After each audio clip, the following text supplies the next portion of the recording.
Okay, so to give you a very brief walkthrough, or like guide if you will, on how to inscribe these bad boys, is you look for one that is not greyed out. There are a few greyed out now, because 3,000 out of 5,000 are done. But you'll find one.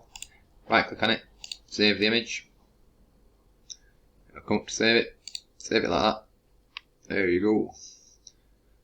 And then go on ordinal spot. I don't know if you have to press this or not, but I do, just in case to unoptimize it. You do have to press that before you inscribe it, but just to do the hash check, I'm not sure if it makes a difference, but I press it anyway.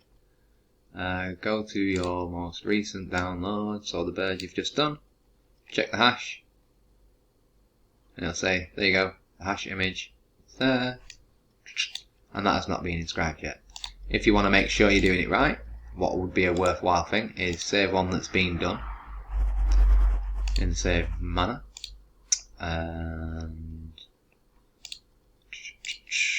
do another hash check,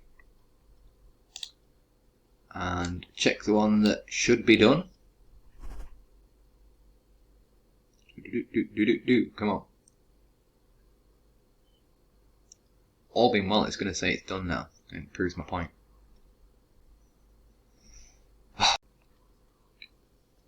Right, there we go, finally. It did check it eventually in the end, and it shows the image too, and so it's been inscribed one time. So now we can confidently go forward, knowing the one that we want to do is perfectly fine to do. Now you can inscribe them here. You can just proceed to inscribe, pressing here. Now what I would recommend do is put it on custom and just put it like at least at like 17. But what is a good thing to do is just to check the actual meme pool. If you just go on mempool.space, it will show the current block basically that's being done, so you can then get a gauge for what the fees are going through at. So if it's cheap, then you can send one through cheap anyway, but if you send it too cheap, it'll just be processing for days, and you might not even get it in the end, so you may as well spend an extra $1 or 50 cents. As I say, it's worthwhile checking the meme pool, because see, the next block's going through at 27 sats, and you've got one going through at 14 and 5, but they've been going through around about, you probably put it at about 17 and have been fine, so putting it up a little bit like that would have been fine. And then you press submit to pay, and you pay.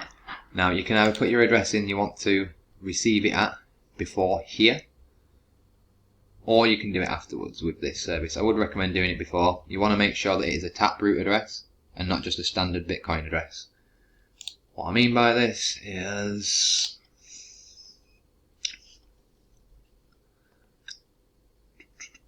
for instance, this is a Hero wallet.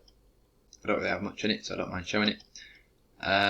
You're going to want to press receive, and you've got ordinal inscription. You would copy this address, okay? This is where you would have an ordinal sent, and then you would just paste it in there like that, and then off you go. Alright? And then you cross your fingers and hope someone else hasn't done the exact same thing at the exact same time, because that's the only way you're going to lose out. But best of luck. It's pretty straightforward. I hope that helped.